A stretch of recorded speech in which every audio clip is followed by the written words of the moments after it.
25 अक्टूबर 1947 को एक हवाई जहाज जूनागढ़ से उड़ता है गुजरात से और वो पहुंचता है कराची। कराची पहुंचने पर वहां के कर्मचारी हैरान हो जाते हैं जब वहां हवाई जहाज में से ढेर सारे कुत्ते बाहर आते हैं और फिर उनको देख करके बड़ा आश्चर्य होता है। लेकिन आश्चर्य इससे भी ज्यादा तब होता है जब उन कुत्तों के चक्कर में जूनागढ़ का नवाब महावत खां अपनी 2 बीवियों को ही वहां जूनागढ़ में छोड़ करके आ गया। और ये सब जान करके और वहां के कर्मचारी हंसते भी हैं और आश्चर्य भी होता है। जी हाँ दोस्तों, तो क्या है कहानी, क्यों नवाब कुत्तों के चक्कर में अपनी बीवियों को भूल करके आया और क्यों वो भाग करके पाकिस्तान गया, आपको बहुत ही रोचक और ऐतिहासिक घटना में बताने जा रहा हूं। आप जुड़े रहे और पूरा वीडियो देखें। दोस्तों, मैं भंवर सिंह और आप सभी का मेरे सुर तरंग चैनल पर स्वागत है। दोस्तों, आजादी से पूर्व अंग्रेजों ने विकल्प दे रखा था रियासतों को कि वो चाहे तो भारत में विलय अपने आप की रियासत को कर सकते हैं अथवा पाकिस्तान में विलय कर सकते हैं अथवा वो स्वतंत्र रह सकते हैं। और उसी के तहत जूनागढ़, जहां का नवाब था महावत खान तृतीय, जिसने भारत में विलय नहीं करके जूनागढ़ को पाकिस्तान में विलय कर लिया। फिर क्या था, वहां की जो जनता थी वो 90% हिंदू थी। उन्होंने जबरदस्त विरोध किया और आरजी सेना बनाई, रेजिडेंट ऑफ गुजरात। उस आरजी सेना ने जूनागढ़ के लगभग समस्त भागों पर कब्जा कर लिया। भयंकर विद्रोह हुआ और उस विद्रोह के सामने महावत खां और उनके आदमियों की एक भी नहीं चली। दोस्तों, 1946 में दीवान जो था उनका, महावत खां का जूनागढ़ का जो दीवान था, वो बीमार पड़ गया। उसकी जगह पर शाहनवाज भुट्टो को महावत खां ने अपना दीवान बनाया। महावत का भुट्टो बहुत चालाक था, बहुत होशियार था और वो मोहम्मद अली जिन्ना के साथ में कश्मीर का सौदा करते हुए दबाव बना करके और जूनागढ़ को अपनी तरफ मिलाने के लिए उसने राजी कर लिया। हालांकि महावत खां अपनी रियासत को भारत में मिलाना चाहता था, लेकिन शाहनवाज भुट्टो के सामने चलती नहीं थी। महावत खान तृतीय अय्याशी प्रवृत्ति का व्यक्ति था। उसको विरासत में पैसे और सत्ता मिली थी। वो सत्ता के प्रति गंभीर नहीं था। ऐश आराम करने विदेशों में जाया करता था, शहर सपाटे करने विदेशों में जाया करता था। उसके पास में 800 कुत्ते थे और प्रत्येक कुत्तों के लिए एक एक उसने नौकर रख रखा था। और दुनिया की सबसे मशहूर कुत्तों की शादी भी उसने करवाई थी। जब रोशन आरा उस कुत्ती का नाम था, उसकी कुत्ती का नाम था रोशन आरा, उसकी शादी उसके दीवान के कुत्ते बेबी के साथ में उसकी शादी की गई। और उस जमाने में उसने शादी में दोस्तों 22,000 रुपए खर्च किए, तो जो आज के लगभग 2.5 करोड़ के बराबर होता है। बाकायदा धूमधाम से बारात निकाली गई थी। उस दिन जूनागढ़ में छुट्टी रखी गई और उस जुलूस के अंदर हाथी घोड़े थे, बैठाया गया। रोशन आरा कुत्ती भी हाथी पर बैठी थी और अपने दीवान का कुत्ता बेबे जो था, बेबी, वो भी हाथी पर बैठा था। और बाकायदा प्रीति भोज का आयोजन किया गया। विदेशों से मेहमान को बुलाए गए और अखबारों में दूसरे दिन सुर्खियां भी बनी। तो इस प्रकार का सनकी व्यक्ति था। उसका फायदा उठाते हुए शाहनवाज भुट्टो ने विलय करने के लिए राजी कर लिया पाकिस्तान में जूनागढ़ को और फिर उसने पाकिस्तान में विलय करने की घोषणा कर दी। तो जनता में विद्रोह हुआ। इधर सरदार वल्लभ भाई पटेल ने दृढ़ प्रतिज्ञा निष्ठा कर रखी थी कि जूनागढ़ को किसी भी हालत में पाकिस्तान में विलय होने नहीं देंगे। तो जनता का जबरदस्त विरोध हुआ।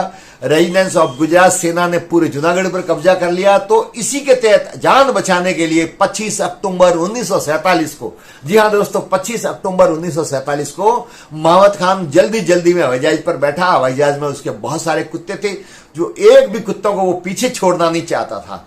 और जब कुत्ते ज्यादा आगे, सामान भी ज्यादा था, तो उसकी 2 बीवियां पीछे रह गई। और जब कराची गए, वहां जाने पर उसको पता लगा कि उसने कुल 9 शादियां कर रखी थी। 9 में से 2 बीवियां पीछे ही रह गई। अब आइए दोस्तों, मैं आपको जूनागढ़ के नवाबों के बारे में बताता हूं कि उनका इतिहास क्या है। दोस्तों, ये जो अफगानी लुटेरे थे, जो इनके पूर्वज थे, वो और लड़ाकू किस्म के थे, बहुत आक्रामक थे। तो बाबर ने इनको लड़ने के लिए भारत बुलाया था और ये यहां पर आए। सबसे पहले जो इनका व्यक्ति आया था उसका नाम था बहादुर शाह बेबो। बहादुर शाह बेबो जो था अफगानी, वो यहां लड़ने के लिए आया था और फिर उसके वंश हुए। फिर ये लड़ते गए और लड़ते थे और सत्ता के प्रति बहुत वफादार थे। जो भारत में उस समय मुगलों का शासन था, मुगलों के प्रति बहुत वफादार थे और लड़ाई के कारण से इन्होंने मुगलों का विश्वास जीता। बाबर, हुमायूं, अकबर और शाहजहां के समय आते आते उन्होंने इतने पेट बना ली मुगलों के सामने कि शाहजहां ने इनको विभिन्न रियासतों के सूबेदार बनाए। और उनमें से गुजरात भी शामिल था, जिसमें अहमदाबाद और जूनागढ़ भी शामिल था। राधनपुर और जूनागढ़ दोनों रियासतों के सूबेदार इन महावत खां द्वितीय जो था वो था। ये जो महावत खां था, ये महावत खां तृतीय था। तो ये सूबेदार बनाए। अब ये औरंगजेब के समय तक भी रियासत के सूबेदार बने रहे, लेकिन औरंगजेब की मृत्यु के बाद में दिल्ली की सल्तनत पूरी बिखर गई। सत्ता के लिए औरंगजेब के बेटों के अंदर संघर्ष होने लग गया और सत्ता कमजोर हुई। तो कमजोर होने पर भारत के विभिन्न रियासतों में जो सूबेदार थे उन्होंने ही अपने आप को वहां का नवाब घोषित कर दिया, राजा घोषित कर लिया। और इस प्रकार से जूनागढ़ के महावत खां द्वितीय ने भी अपने आप को नवाब घोषित कर लिया। और इस प्रकार से जूनागढ़ जो अब तक मुगलों के अधीन थी, वो जूनागढ़ और राधनपुर दोनों आ गई इन नवाबों के, इन सूबेदारों के अधीन, जिन्होंने अपने आप को नवाब घोषित कर लिया। दोस्तों, जूनागढ़ जो आप में से कई बार गए होंगे, मैं भी गत साल जाके गया हूं, मैंने बहुत सारे वीडियो भी वहां के बनाए, जहां गढ़ गिरनार है, जहां पर हिंदू, जैन और बौद्धों का धार्मिक तीर्थ स्थल है, जहां आज भी ऋषि मुनि तपस्या करने के लिए जाते हैं, जहां गिर के जंगल है, जहां भारत का इकलौता शेर वहां पर विचरण करते हैं आराम से, धन दान से परिपूर्ण, संपन्न है, समुद्र के निकट है, व्यापारिक दृष्टि से बहुत सुदृढ़ है। तो इस प्रकार से गुजरात की नहीं बल्कि पूरे भारत की सबसे आर्थिक दृष्टि से सुदृढ़ रियासत थी, भारत की सबसे सुदृढ़ रियासतों में से एक थी। इसके कारण से वहां का नवाब बहुत पैसा वाला था, उसके पास में हवाई जहाज था और इसी हवाई जहाज को लेकर के और 25 अक्टूबर 1947 को वो पाकिस्तान भागा।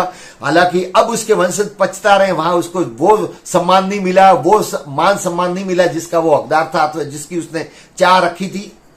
वो जाते वक्त शाहनवाज भुट्टो के हवाले जूनागढ़ करके गया था। शाहनवाज भुट्टो ने यहाँ कोशिश की शांति स्थापित करने की, लेकिन जब नहीं हुई और उसको लगा कि अब हमारे बस में नहीं है जूनागढ़, तो उसने सरदार वल्लभ भाई पटेल से निवेदन किया कि ये जो दंगे फसाद है ये शांत करवाओ और आप अपनी रियासत को भारत में विलय कर दो। सरदार पटेल जूनागढ़ गए, लोगों की भीड़ उमड़ी, लोगों से हाथ खड़े करवाए। वल्लभ भाई पटेल ने फिर भारतीय फौज को वहां पर आदेशित किया, फौज वहां पर गई जूनागढ़ में और स्थिति को नियंत्रण में करते हुए जूनागढ़ को भारत में विलय किया। उसके बाद जनमत सर्वे हुआ जिसमें 95% लोगों ने वोट दिए भारत के पक्ष में, अर्थात भारत में विलय करने के लिए 95%, जबकि 90% आबादी वहां की हिंदू थी। 5% मुसलमानों ने भी जूनागढ़ को भारत में रखने के लिए सहमति दी और इस प्रकार से जूनागढ़ पाकिस्तान में विलय होने के पश्चात भी भारत में रह गया।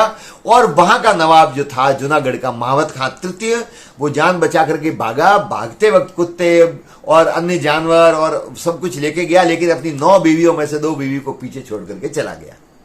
तो दोस्तों, जूनागढ़ की जनता के विरोध के कारण से वहां के नवाब महावत खां तृतीय को आधी रात को, जी हां दोस्तों, दिन में नहीं भागा, आधी रात को हवाई जहाज में बैठ करके भाग करके जान बचाते हुए पाकिस्तान पहुंचा। जूनागढ़ 15 अगस्त 1947 को आजाद नहीं हुआ था। भारत में हम आजादी का दिवस मनाते हैं 15 अगस्त को, लेकिन जूनागढ़ जिस दिन भारत में विलय हुआ वो दिन था 9 नवंबर 1947। तो दोस्तों, आज भी जूनागढ़ के अंदर 9 नवंबर को स्वतंत्रता दिवस मनाया जाता है, न कि 15 अगस्त। और मैं खुद वहां गया तो मैंने ये पूछा तो मुझे भी जानकर के बड़ी हैरानी हुई। तो 9 नवंबर को जूनागढ़ वाले स्वाधीनता दिवस मनाते हैं। उस दिन भारत का ध्वज फहराया जाता है, राष्ट्रीय समारोह होता है और धूमधाम से स्वाधीनता दिवस मनाया जाता है। तो दोस्तों, थी ना रोचक जानकारी। आपको ये वीडियो कैसा लगा कमेंट जरूर करें। वीडियो अच्छा लगा हो तो लाइक करें और लोगों तक जानकारी पहुंचाने के लिए शेयर भी कर लें। और यदि आपको और भी रोचक जानकारी प्राप्त करनी है और ये वीडियो अच्छा लगा हो तो मेरे चैनल को बेल दबा करके सब्सक्राइब करें ताकि आप तक सीधा नोटिफिकेशन पहुंचे।